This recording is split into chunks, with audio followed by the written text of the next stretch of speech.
Welcome to Janya media. నేను మీ మహా.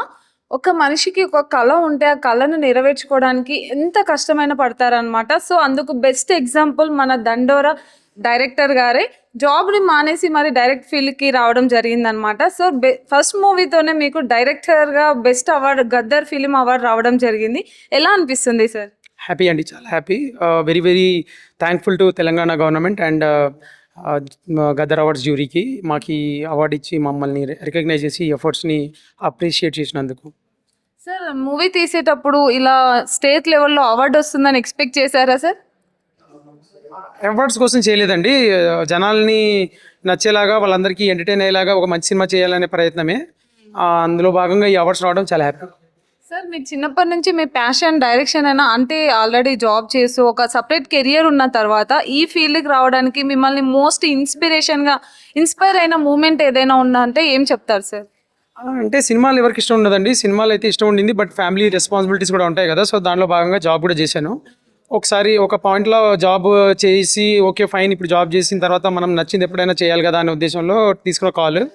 చాలా సినిమాలు చూశాను, చాలా సినిమాలు చూస్తున్నప్పుడు సినిమాలు విన్నప్పుడు దానికి ఉన్న పవర్ కానీ ఒక్కొక్క స్టోరీకి ఉన్న పవర్ కానీ తెలుస్తుంది కదా. సో మనకు అనిపించే కథల్ని మనకి తెలిసే కథల్ని బలంగా చెప్పే ఒక ప్లాట్ఫామ్ సినిమానే అని అనిపించి ఈ సెట్లకి ఓకే లెట్స్ ట్రై అని చెప్పేసి వచ్చేసాను. ఓకే సార్, మెయిన్గా క్యాస్ట్ బేస్డ్ తీయాలి మీ ఫస్ట్ మూవీలోనే, అదొక పాయింట్ని జనాలకి అర్థమయ్యేలా చూపించాలి అని చెప్పడానికి మీరు రియల్ లైఫ్లో అలాంటి ఏమైనా స్టోరీస్ విన్నారా, లేకపోతే అలాంటిది ఏమన్నా జరిగిందా?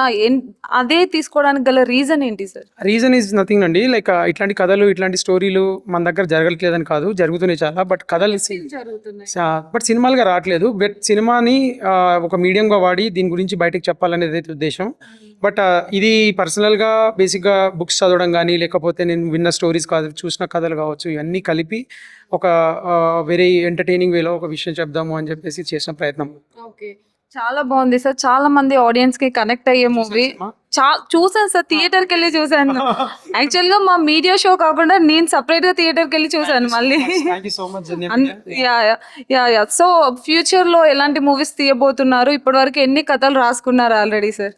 కథలు రాయడం అనేది ఇట్స్ వెరీ ఆన్గోయింగ్ ప్రాసెస్ అండి, లైక్ రకరకాల కథలు రాస్తూ ఉంటాను, అలాగే రాస్తున్నాను. ఫ్యూచర్లో next thing most hopefully I'm train to do a comedy. So ఆ ప్రయత్నంలో ఉన్నాను. సార్ మీరు కథ రాసుకునేటప్పుడు ఈ హీరోతోనే తీయాలి అని ఏమైనా పర్టికులర్గా అనుకుంటారా, లేకపోతే స్టోరీకి రాసిన తర్వాత వీళ్ళైతే సెట్ అవుతారని అనుకుంటారా? డైరెక్టర్స్ పాయింట్ ఆఫ్ వ్యూలో ఎలా ఉంటుంది సార్? స్టోరీ రాస్తానండి, చాలా ఆనెస్ట్గా స్టోరీ రాస్తాను. స్టోరీ రాశాక స్టోరీ అంతా అయిపోయింది అనుకున్న తర్వాతే దీనికి ఎవరైతే బాగుంటారనేది కథే చెప్తుంది. అంటే మోర్ నీకు స్క్రిప్ట్ అయిపోయాక you cannot put someone else in that, అంటే తెలిసిపోతుంది. ఇప్పుడు నేను రాసే కథలో ఈ 30 సంవత్సరాల కుర్రాడు హీరో అన్నప్పుడు మనకున్న హీరోల్లో 30 సంవత్సరాలు అలా లుక్ ఉండే వాళ్ళు ఎంతమంది ఫిల్టర్ అయిపోతారు. సో అలాగే కథే హీరోని సెలెక్ట్ చేసుకుంటూ ఉంటుంది మోస్ట్ ప్రాబబ్లీ.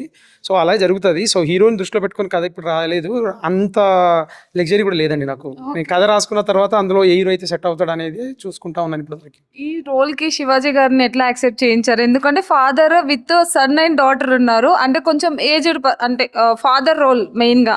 ఫాదర్ ఇప్పుడు మనకి త్రిబుల్ ఎస్ మూవీ వచ్చింది, అందులో హీరో మన శివాజీ గారు అయితే. సో ఫాదర్ రోల్ని ఎలా కన్విన్స్ చేశారు శివాజీ గారిని? శివాజీ గారికి కూడా బెస్ట్ యాక్టర్గా కూడా అవార్డు రావడం జరిగింది కదా, దానిపైన ఫ్యూ వర్డ్స్. శివాజీ గారు బ్రిలియంట్ యాక్టర్ అండి. It's one of the finest actors we have in Telugu film industry. ఇదే కాదు, ఆయన రేంజ్ వేరు, ఇంకా చాలా చేయగలడు. బట్ ఈ కథకి ఈ స్టోరీకి ఇంత వేరియేషన్స్ ఉన్న ఒక క్యారెక్టర్ కావాలనుకున్నప్పుడు నాకు ఉన్న హ్యాండ్ఫుల్ తెలుగు ఆర్టిస్టులలో ఈయన ఒకళ్ళు ఖచ్చితంగా అనిపించారు, పవర్ఫుల్ అనిపించారు. అండ్ ఆయనకి పిచ్డేకి పంపించినప్పుడు ఆయన చదివి చాలా బాగుంది వచ్చి కథ చెప్పండి అని చెప్పి కథ చెప్పినప్పుడు హీ లైక్ ఇట్ అండ్ ఈ సెట్ లైక్ ఎస్. సో ఇది మేము శివాజీ గారిని కంటే శివాజీ గారి కథను సెలెక్ట్ చేసుకున్నారని చెప్పాలి. ఓకే సార్, ఇప్పుడు అప్కమింగ్ మూవీస్లో మీరు ఫన్నీగా చేయాలి అనుకుంటున్నారు కదా, సో దానికి కూడా ఏమన్నా హీరోస్ అని పర్టికులర్గా ఫన్నీ అంటే మనకి విశ్వక్సేన్ గారు కానివ్వండి, లేకపోతే నవీన్ పొలిశెట్టి గారు కానివ్వండి, సిద్ధు జొన్నలగడ్డ గారి, వీళ్ళు బాగా పాపులర్ ఫన్నీ, మన శ్రీ విష్ణు గారి కానివ్వండి. సో వీళ్ళతో ఏమన్నా వచ్చే కాంబినేషన్ వస్తుందని ఎక్స్పెక్ట్ చేయొచ్చా సార్? అంటే అందరు మీరు చెప్పిన పేర్లన్నీ దే ఆర్ సూపర్బ్ యాక్టర్స్, మంచి మనకున్న తెలుగులో చాలా మంచి యాక్టర్స్ కాబట్టి డెఫినెట్లీ అండి, లైక్ వై నాట్ అంటారు. ఓకే, రావచ్చు కాంబినేషన్లో, మేము చూడొచ్చు అంటారు. 100% అదే ట్రై ఉంటుంది కదండి. నేను as a writer director I want to make more films, try to direct more actors. So వీళ్ళందరూ superb actors, supremely talented. So ఎవరు మాత్రం పనిచేయడం అనుకుంటున్నాను. ఓకే. సార్ మీరు చేసే డైరెక్షన్‌లో ప్రతి ఒక్కరిని కూడా తెలుగు వాళ్ళకైతే ఛాన్స్ ఇవ్వడం జరుగుతుంది. సో, అప్‌కమింగ్ మూవీస్‌లో కూడా తెలుగు వాళ్ళనే తీసుకుంటారా అందరిని? తెలుగు వాళ్ళని స్పెసిఫిక్‌గా హార్డ్ అండ్ సెట్ రూల్ కాకుండా తెలుగు వచ్చి ఉంటే సరిపోద్దండి.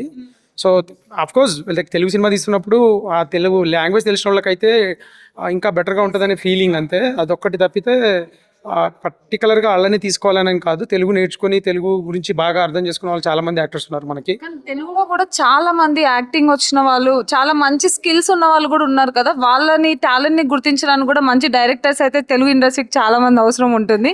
సో, అందుకోసమని అడుగుతున్నాను. 100% అండి. లైక్ నేనిప్పుడు ఏ సినిమా చేసినా గానీ, ఈ సినిమాకి ఈ హీరో తీసుకోవాలి, ఈ హీరోయిన్ తీసుకోవాలి, లేకపోతే ఈ యాక్టర్స్ తీసుకోవాలనేది కథను బట్టి డిసైడ్ అవుతది. ఆ కథలో యాజ్ ఎ డైరెక్టర్‌గా నాకు తెలిసిన నా ఫ్రెండ్ సర్కిల్‌లో అందరి ప్రయత్నము, అందరి ఇదేముంటదంటే ఫస్ట్ థింగ్ తెలుగు యాక్టర్స్ అయితే బావుంటదనే ఉంటది. సో, ట్రై చేస్తాం. కాస్టింగ్ కోసం ఆడిషన్స్ పిలుస్తాం. కొంతమంది నచ్చుతారు, కొంతమంది నచ్చరు. సో, ఇట్స్ ఎ ప్రాసెస్ అండి. Very, very big huge process like casting అనేది.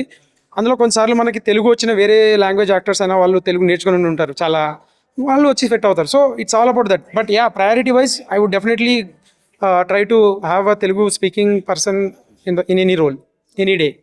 Thank you sir. Thank you so much. Thank you so much అండి.